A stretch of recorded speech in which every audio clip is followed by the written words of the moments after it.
Alright everyone, being liberal is consistently trying to outdo its old records because it holds the record 10 times over for most dumb articles. Them and Salon. Like Salon makes some real weird ones too. Although I haven't seen much from them lately. They've gone kind of quiet. I think that their circulation is so down because of all the scandals and problems that they've had that nobody even fucking cares about them anymore. Like, they're largely a Facebook-based news page. Being Liberal, meanwhile, actually has like an off-Facebook presence. So maybe they do a little bit better, and I think their overall audience is several times larger, too. It's still not much, but it's larger. It's bigger.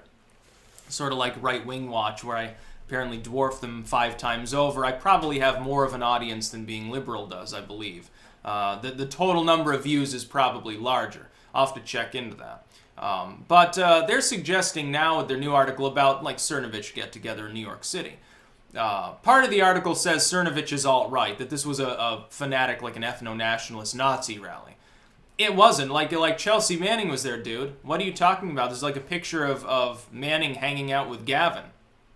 Gavin is not alt-right. Gavin's just a fairly generic anti-radfem individual who otherwise is, I would say, just a generic conservative. Cernovich is much the same. Cernovich is basically just a lay conservative who's a bit more fiscally right-leaning and who happens to be more of an anti-PC, anti-censorship figure. That doesn't make him a Nazi. In fact, quite the opposite. If you're looking at Nazi in terms of the NSDAP, the funny part is that the people saying punch a Nazi are the ones closer to that general ethos. They are the book burners of our age. They are the pro-censorship 1984 dystopian crowd. Meanwhile, the so-called Nazis are saying, no, all books should be allowed. You should say what you want. You should be able to march down the street, and by the way, you should be able to defend yourself against tyranny. These aren't Nazis. Cernovich is not a hard-line ethno-nationalist. He's proclaimed himself opposed to those very terms.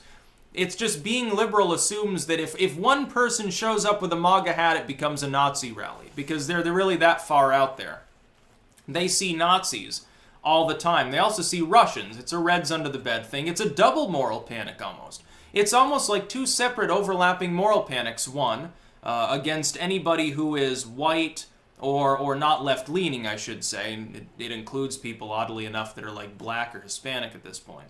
Or even Jewish. Look at Ben Shapiro. Somebody with Jewish heritage and he's a Nazi. It's the funniest shit that I've ever seen in my life. Like, I would consider him to be, the half-assed, almost sellout. Like only a quasi-libertarian. Meanwhile, he's getting cast off as like the next Erwin Rommel or something because he happens to speak quickly and happens to be coherent and not fucking old like they want to cast off everyone who's not left-leaning as being. Basically, they try to make up all these weird, crude stereotypes of the right-winger is usually, the left-winger is like suave and chic, wears a good suit, dubious in their sexuality, wealthy, tips back wine and looks at modern art. A cool dude by their standards.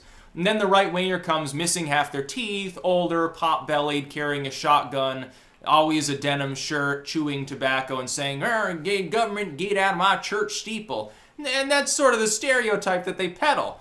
Now they're realizing that that's basically opposite actual reality. All the slobs seem to be working for the DNC. All the really out there bigoted slobs, all the old establishmentarians who are in some cases pushing octogenarian status, and then you've got all of these younger individuals who are anti-left rising up. They don't have to be right-wing. They're just anti-left. They've properly identified what I talked about, which is the left is now so much more abusive, so much more prone to corruption, so much more prone to every ill under the sun, it becomes impossible to make an equivalency between the abuse and problems of the neoliberals and the social justice left and people who are part of the new or alt right or the alt-light or different groups associated with this general lexicon, up to and including literally people who call themselves fascists. Literal fascists are less given over at this point to censorship than neoliberals in some cases. Doesn't that concern anybody within the Democratic core? No, they say, because of course it's okay to punch Nazis. Now, the part in their article, again, archived link in the description, towards the end we're like, debate is still on about whether it's acceptable to protest in this manner. Well, when you walk up to someone and assault them for wearing a MAGA hat, that's not a protest, that's an assault. It's a criminal action. There is no debate over it. It's settled legal content. There is no debate. You can debate whether you think it's morally acceptable or not. I think you'll find that the vast majority of people on the left think that you're wrong too. Otherwise, I guess it's okay to go up to a left-wing rally and start punching people. Oh, you're like commies, so you don't have rights. I don't think that you would feel good about that. I think that being liberal would properly identify that as political violence and try to construe it also as terrorism. Meanwhile, Antifa is literally a terrorist organization in several states, according to their standards. I deny that. I think it's a gang. I don't call them a terrorist organization until Antifa starts hijacking planes or setting off bombs in crowded streets. I wouldn't call them a terrorist organization insofar as most people understand what a terrorist actually is. I would say it's a politically motivated gang. It's a group that exists, oddly enough, in a capitalistic fashion insofar as they need Soros bucks to keep functioning. Their members don't buy those masks themselves because most of them are incapable of holding a job. Most of them probably have criminal records, and that's why they're wearing the masks. They're definitely afraid of getting caught. That's why they run away when people stand up to them. Meanwhile, alt-leftists show up at a Cernovich rally. It's a rally, Manning's there, it's a rally in favor of free speech and expression and against abusive authoritarian leftism. And the only person being abusive and authoritarian is someone punching out some old right-wing dude. Yeah, it seems to happen an awful lot. It seems to be. We're in a strange scenario where anytime two or more people are gathered and they're not gathered together for a left-wing cause, but their cause overall is political or social in nature, if it's discovered that it's happening, the legacy media tweets out the location and suggests that it's a Nazi rally. At this point, that is a form of politically motivated, I would say, terrorism. When it's coming from people within the lamestream media and they're using their audience to try to target people's political gatherings, while defaming and smearing them as something that they're not, using loaded terms specifically calculated to cause violence, I would say that's inherently a terroristic activity. The idea is to cause in the minds of people who oppose neoliberalism and neoconservatism, conservatism, sorry about that, to cause terror, to cause fear in their minds, to cause the fear of actually getting together publicly. Like they shouldn't be able to be in public and actually express their views. It's an extension of the far left tendency of deplatforming. The funny thing is, though, if it were being aimed at actual like skinhead or Klan rallies or something, even a lot of people on the center, I would have a problem with that because I don't want to censor anybody. But a lot of people in like the center right wouldn't even care, to tell the truth. Or if they did care, they wouldn't say anything because it's not a big issue for them. They're like, oh, if you're going to get together and burn a cross, you know what's probably going to happen if it's revealed. But none of these rallies are Nazi rallies. That's the thing. You go back to Charlottesville and you see people, they're gathering for ethno-nationalism and waving torches around. And they get attacked. In the wake of that, though, virtually all of the rallies that have been the cause of political violence, it's been the left attacking people who do not express any nationalistic views whatsoever. Like Posobiec with the New Right. He gets cast off consistently as a virulent racist without even addressing that issue while openly decrying the alt-right. I've seen the fruits of it myself. I debate Richard Spencer, who's an alt-righter, and he's not even like the furthest out there alt-righter. I get called like a fascist as a result of this by people who have hammer and sickle avatars. These people are insane. They're just not normal, dude. There's something mentally wrong with people when they have this view. It's gotta be. Look at all the shit over Jordan Peterson right now. For several days, people are like, oh, Jordan Peterson, horrible person, Nazi, loses position. What are you talking about, dude? He makes academic lecture videos all day. What are you talking about? The left is now, it's anti-academic, it's anti-science, it's anti-free speech. It doesn't want people to be able to defend themselves. It doesn't want people to be able to gather for political reasons unless it's very, very establishment reasons.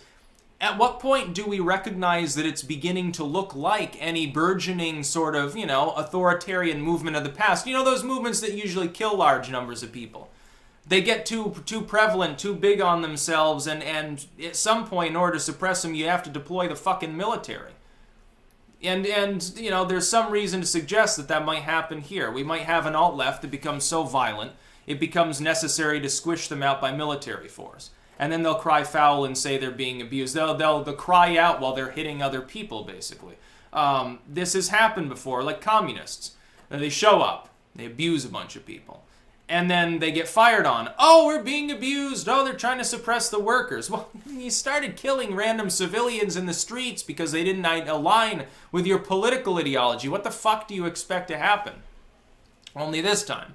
The one thankful thing is that the commies would not be successful at this time, because largely the left are the ones that are anti-gun, so they have fewer guns. They have fewer places in the military that they could turn to for support. Most of the population rejects them. They basically got a bunch of boring old people in government that support them because they want to remain cool. So you got Keith Ellison, he's no spring chicken. He waves the Antifa handbook and stuff. Idiots. Cernovich is a real horrible, despicable, racist human being, they say. Meanwhile, he's rallying for free speech. That's the other part. It's gotten to the point where if you rally in favor of anti-censorship, which is something I do regularly, you get called like a Nazi for that too. Keep in mind, if you believe that comedians should be able to tell jokes and people should be able to have public debate and hold up signs without being physically assaulted and perhaps killed, you're a Nazi for believing that. Yeah, remember, it makes so much sense, dude.